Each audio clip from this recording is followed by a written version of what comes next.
As Russia continues its invasion of Ukraine by land and air, Vladimir Putin's official state news agencies and online allies have been waging their own campaign of information warfare. Their videos have racked up countless views online. But upon closer review and using open source resources available to us and our partners at the investigative collective Bellingcat, many of these videos can be debunked and proven to be hoaxes, revealing manufactured propaganda meant to vilify or demoralize Ukraine's government and military as they face attack from Russia.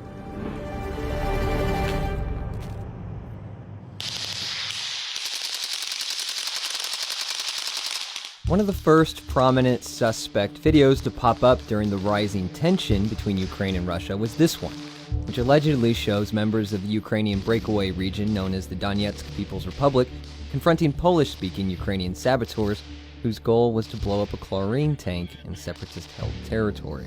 The incident was reported out by Russia's state-run TASS news agency and shared in pro-Russian circles on social media as a matter of fact, claiming that the footage was retrieved from the body of a dead soldier. But there are a few problems. Specifically, the EXIF metadata, which is essentially standard under-the-hood data stored in most images and videos, shows that the video was created February 8th, 10 days before it was released. The explosion sounds in the video are also suspect. This too has a clue hidden inside the original video's metadata, where there's a file name for another video. A quick search on YouTube reveals the same video, which shows a Finnish Defense Forces live-fire exercise recorded more than 10 years ago. Turns out, an explosion in that video very closely matches one of the explosions in the saboteur video.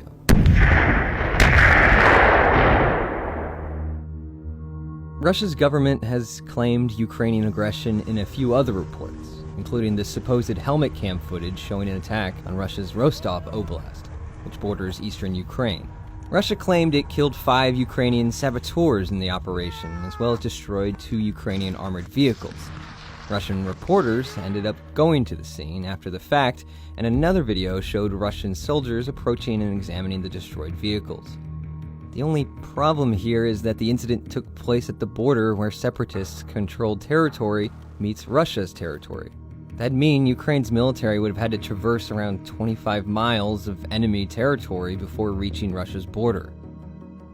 The fires caused from the incident even appeared on NASA's Fire Information for Resource Management system, which uses satellites to track fires across the globe. There's also another issue. The vehicles used in this so-called incursion were BTR-70Ms, a type of armored personnel carrier that's not even in use by Ukraine's forces. Incidentally, the location of this video is the same place where Russia also claimed one of its border posts was destroyed by Ukrainian shelling.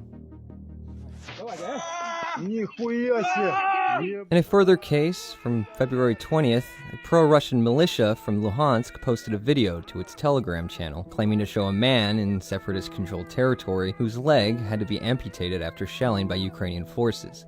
This video includes an initial clip of a man on the ground allegedly at the scene of his injury. However, it's easily disprovable because the man's prosthesis is clearly visible in the initial clip, meaning that his leg had already been amputated. Later videos posted on some Telegram channels appeared to blur the prostheses in the initial clip.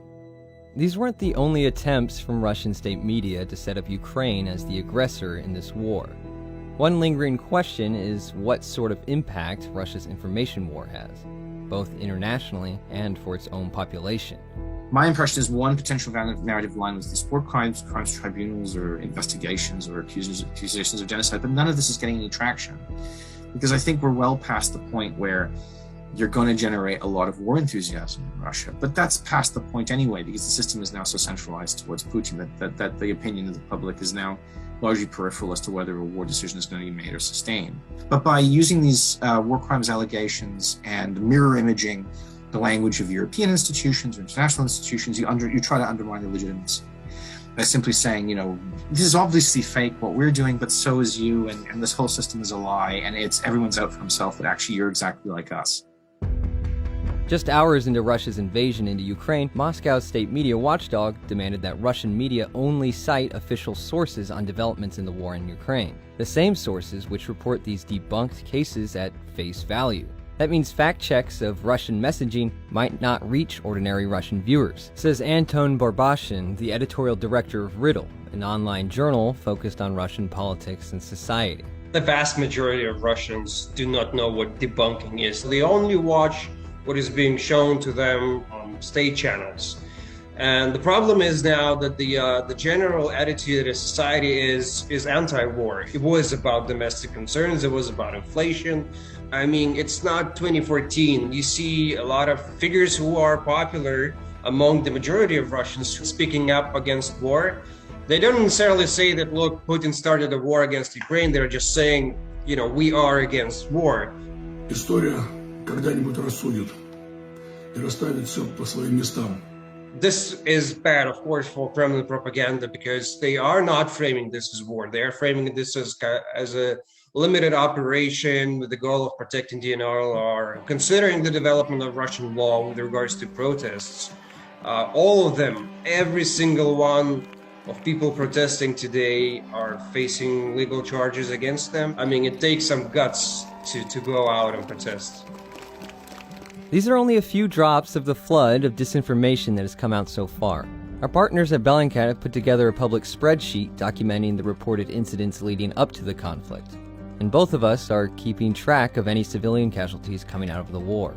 Knowing what events are real and which ones are more likely disinformation is important for understanding just how the situation continues to unfold across Ukraine, and how the Kremlin will continue to justify its illegal invasion of its neighbor.